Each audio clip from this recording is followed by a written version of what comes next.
It depends on you.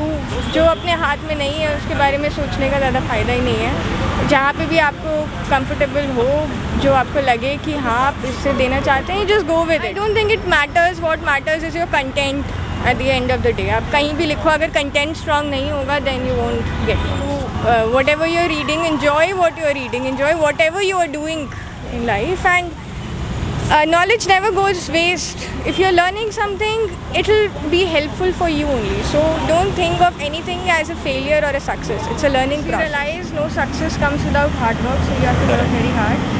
Then you have to be very disciplined.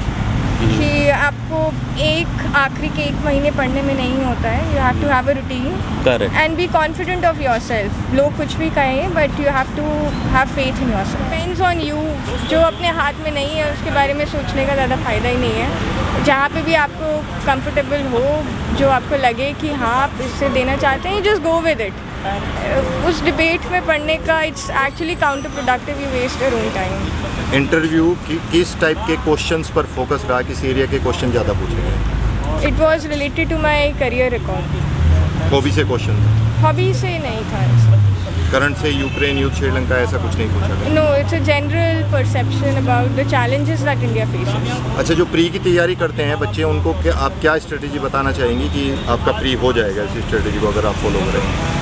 See, you give your 100%, होना ना होना it's not in your hand. आप देखो कि questions कैसे आ रहे हैं और प्रैक्टिस करते रहो जब तक आपकी एटलीस्ट सी कि जो आप मॉक टेस्ट दे रहे हो दैट्स द एक्चुअल टेस्ट, और उसमें कट ऑफ क्लियर करने की कोशिश करो एंड प्रैक्टिस करते रहो। थोड़ा स्टार्टिंग में नहीं होगा but I think over a period of time if you continue working hard will work. Mains में ज्योग्राफी भी है, इकोनॉमिक्स भी है, पॉलिटी भी है, एथिक्स भी है, अलग अलग सब्जेक्ट की अलग अलग नेचर होती है। तो मेंस में अगर आंसर राइटिंग करनी है तो किस तरीके से इन सब्जेक्ट्स को टैकल करें? I think it comes with practice also only. और first of all read it. जो बेसिक NCERTs, आपको एक कंसेप्चुअल अंडरस्टैंडिंग करनी है। I think if you know पीछे का बैकग्राउंड का stuff then answer writing becomes very easy. आपको क्योंकि एग्ज़ाम के टाइम पे टाइम इतना कम होता है कि रटना डजंट वर्क। सो अगर आपको अच्छे से पता है चीज़ों के बारे में then you will be able to write it well. और जब भी आप कुछ पढ़ रहे हो उसको इंटरनलाइज करने की कोशिश कीजिए। नमस्कार दोस्तों, वीडियो में आगे बढ़ने से पहले अगर आप एक यूपीएससी के सीरियस एस्पिरेंट है तो अनअकैडमी लेके आया है यूपीएससी सीएससी कॉम्बैट, जिसमें आपको PYQ स्पेशल होगा जो 10 अप्रैल को 11 बजे होगा, जिसमें आपको 7 मिनट में 54 क्वेश्चन मिलेंगे। अगर इस कॉम्बैट में आपकी रैंक 1 to 3 रैंक आती है तो 100% स्कॉलरशिप मिलेगी। साथ ही साथ अगर आपकी रैंक 4 to 10 आती है तो 75% स्कॉलरशिप मिलेगी। साथ ही साथ अगर आपको 11 to 50 रैंक आती है तो 50% स्कॉलरशिप मिलेगी। दोस्तों, अगर आपकी 51 to 500 रैंक आती है तो 25% स्कॉलरशिप मिलेगी। तो दोस्तों, देरी किस बात की, अभी इनरोल कीजिए और अपनी यूपीएससी की तैयारी को शानदार बनाइए। इससे आप अपनी यूपीएससी सीएससी प्रीलिम्स की तैयारी को बहुत ही शानदार बना सकते हैं। ये कॉम्बैट एकदम फ्री ऑफ कॉस्ट होगा, जो लाइव टेस्ट देके आप अपनी प्रिपरेशन का आकलन भी कर सकते हैं और अपनी तैयारी को बहुत ही शानदार बना सकते हैं। तो दोस्तों, जल्दी से जाओ और इनरोल करो और अपनी तैयारी को शानदार बनाओ। धन्यवाद।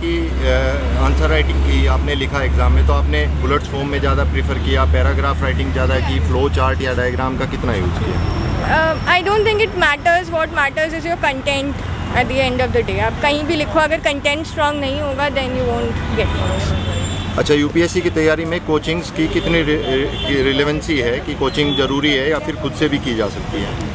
आई think if you don't know, आपको कुछ आइडिया नहीं है then it's better to go for coaching.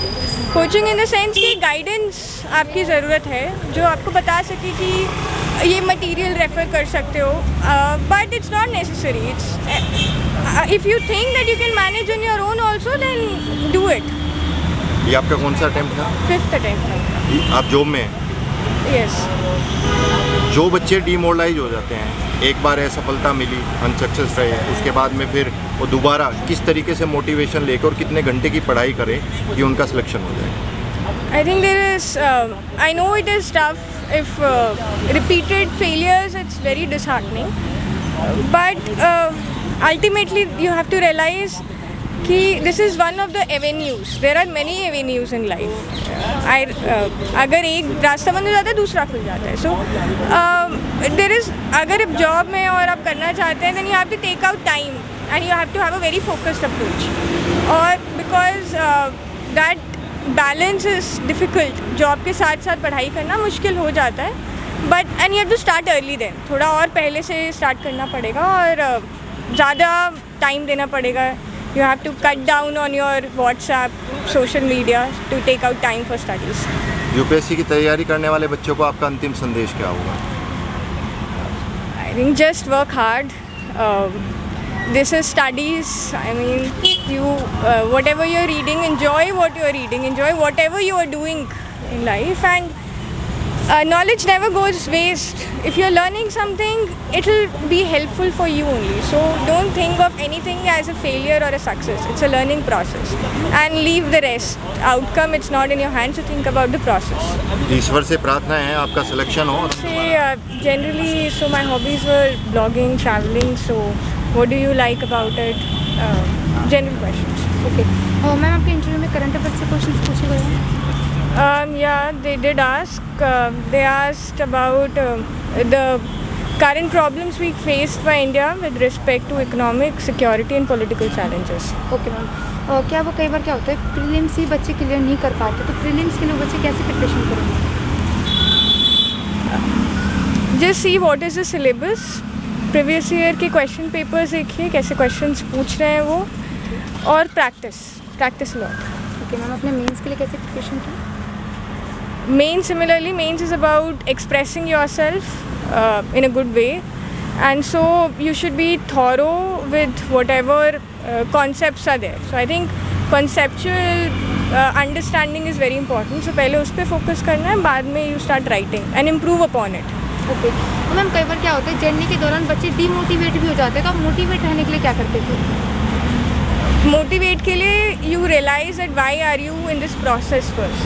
You see your goal, purpose, and if there's a genuine intention that you really want to be in this, then I think that internal motivation comes.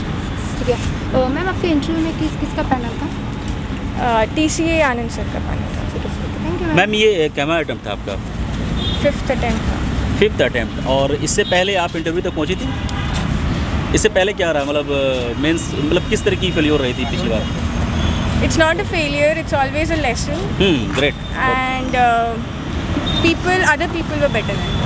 Okay, so I am just asking कि इससे पहले जो 4th attempt 3rd attempt थे उसमें कहाँ तक आप पहुँची थी? I am currently in service. Okay, you are currently in service. किस सर्विस में ma'am? Indian Audit and Accounts. Okay, great. So ma'am, इससे पहले जो भी आपको कमियाँ रही होंगी, राइट, जो आपको इंटरव्यू तक नहीं पहुंचाया हो, लेकिन इस बार आप इंटरव्यू तक पहुंची हैं, इससे पहले भी पहुंची होंगी. एक होता है ना कि कुछ एस्पिरेंट अपनी रैंक को भी सुधारने के लिए वो दोबारा बैठते हैं. सो मैम, ये जो एक स्ट्रेटजी होती है कि how you are going to improve yourself in terms of preparation और ऑल दैट, सो इस बार आपने कैसे स्ट्रेटजी चेंज की, क्या अलग किया जो कि आपको एक अच्छे लेवल पर लाने की, मुझे लग रहा है कि इस बार आपकी अच्छी रैंक आ सकती है? I don't know about the result, but I was focused कि I wanted to give my 100%. और I again went through all the books. थोड़ा और I thought मेरी थोड़ी understanding पहले missing थी, so I read through everything again और concepts build करे, practice और की. I was more confident of myself this time. अपने ऊपर भरोसा किया and बहुत बढ़िया. कॉन्फिडेंस होनी बहुत ज़रूरी है. मैम, 3 चीज़ सिर्फ लास्ट में पूछ रहा हूँ, 3 ऐसी चीज़ आप बताइए जो कि अगर कोई भी एस्पिरेंट स्टूडेंट जो यूपीएससी की तैयारी कर रहा है, अगर इन 3 चीज़ों का ध्यान रखे तो वो कामयाब हो सकता है. I think first thing is you realize no success comes without hard work, so you have to work very hard. Then you have to be very disciplined. कि आपको आखिरी के 1 महीने पढ़ने में नहीं होता है. You have to have a routine. Correct. And be confident of yourself. लोग कुछ भी कहें, but you have to have faith in yourself. बहुत बढ़िया. मैम, डैफ से कुछ सवाल पूछे गए थे? डैफ से ही सवाल होते हैं. They have the DAF in front of them. 50 to 60% question डैफ से ही होते हैं. करंट अफेयर से मैम ने बताया था. Ma'am, thank you very much, और मैं दुआ करता हूँ कि इस बार आपकी जो है